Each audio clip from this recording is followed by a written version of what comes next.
Chat FM. Join FotoMedien live on the show.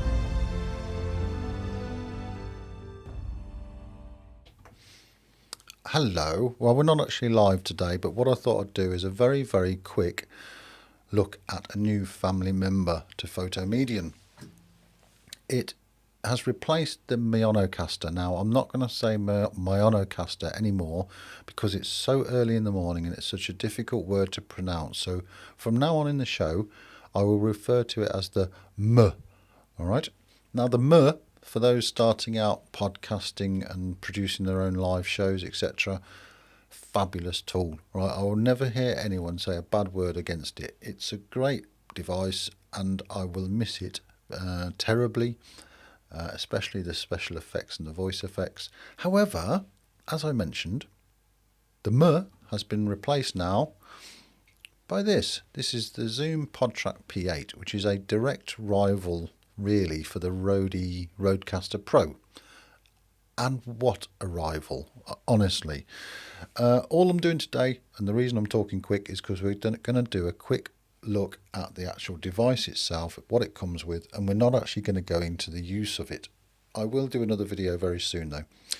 So from the top then, let's crack on. You've got 6 XLR inputs, each of them have got 48 volt phantom power.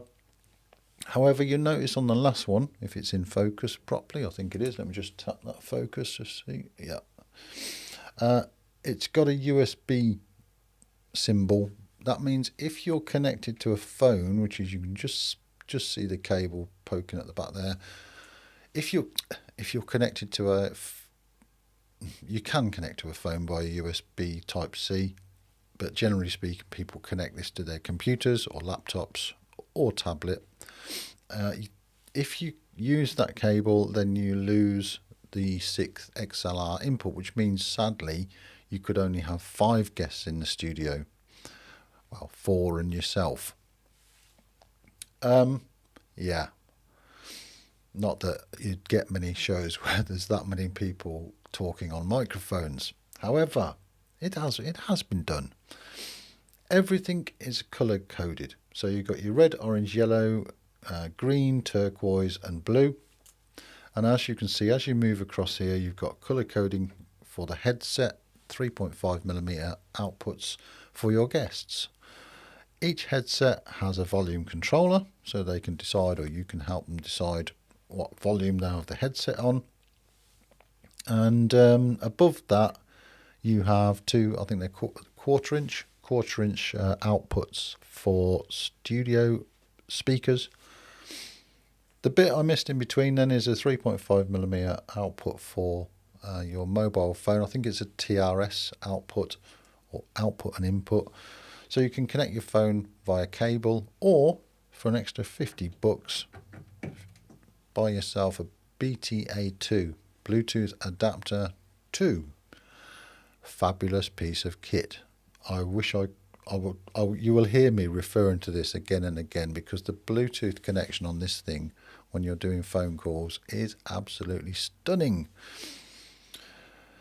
Moving down, the on-air box. Firstly, as you can see, it's nicely put in the bottom corner. So when I'm broadcasting, I just know that the corner of the box is my record button. If I want to press record, if I want to pause live record, I can. If I want to mark an area in the audio that had problems, or on a scene change, for example, I can put a marker on it. You have the USB volume control, so this is making sure that the correct volume is going out to your computer recording software. If you're recording onto your computer like broadcast software like I'm doing right now. Next to it is the studio speakers volume. Obviously it's got it turned off at the moment because I've not got any attached. The final thing I'm going to say about this box, the recording. Now the recording goes to a standard or a standard size USB card, right? I'll say that again. The recording on this device goes to a standard size USB card, which is great. All right, you can put a 512 gigabyte card in there if you want, which would allow you to record a show for about a week non-stop. Anyhow, Moving across, you've got your volume sliders. Now the sliders, I would say they could be a bit longer, but it would make the box a bit bigger. I would class them as sort of amateur to professional level controls, so I can push my microphone up nice and gently, and it's pretty good. It's yeah. In a live show situation, I would say if they were a little bit longer, and they would be better, but they are smooth, all right, and they're all fairly good quality. There's a tiny bit of movement on them, but not a lot. Each one has got mute buttons, and it tells you clearly if you've pressed the on-air button to record it.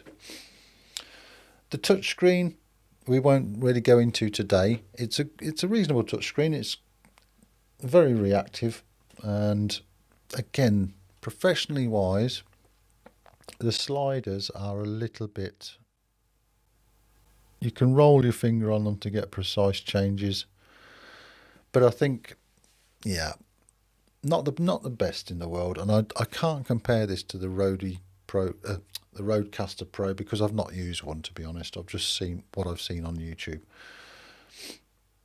We'll do more with the touchscreen as we go through the show, though. These things, the 9 effects pads, this is one of the reasons I bought this device. Now, those 9 pads have 4 banks. So each pad has 4 choices, which means you have 36 choosable or adjustable, modifiable jingles, ringtones, special effects, whatever you want to put in there, you can. Now, with the 4 banks, that allows me to have a setup. So say, for example, I was doing a comedy show or some crazy show, and I wanted to have comedy ringtones and comedy jingles, then I could have that set up on one bank. If I'm doing things like a tutorial today, I could have it set up ready with serious stuff.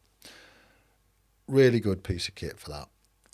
And that, I think, is where we'll leave it. We'll put some music on just to show what the audio sounds like coming from... I'm going to finish off on a low bad point. I'll come on to that. Let's put some music on just to show you what it sounds like coming in from a USB. You can also adjust bass and treble, which I'll show you now.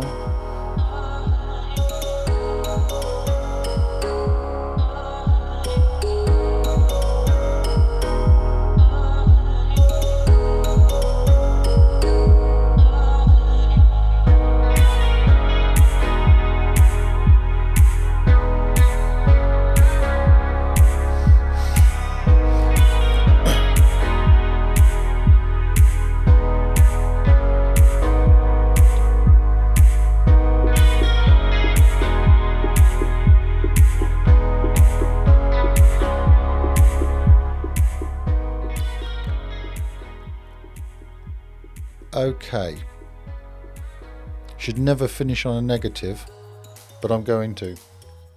Right, Zoom, what were you thinking?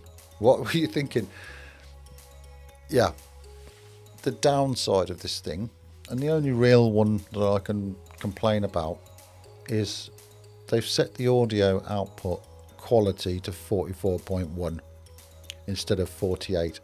Now, as a video maker, that is pretty important.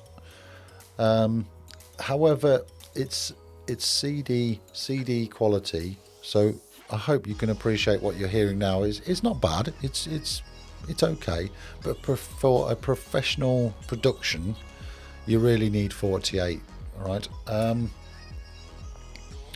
Nowadays, anyway.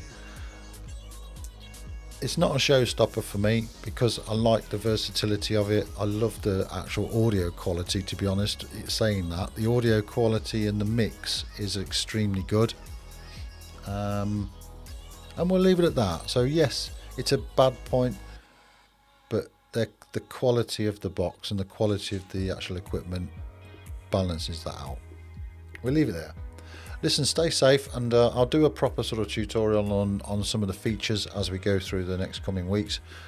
in between doing my XSplit broadcaster tutorials, which I hope you managed to find as well. And stay safe in the big, wide, nasty world as it is at the moment, and we'll speak soon. Take care.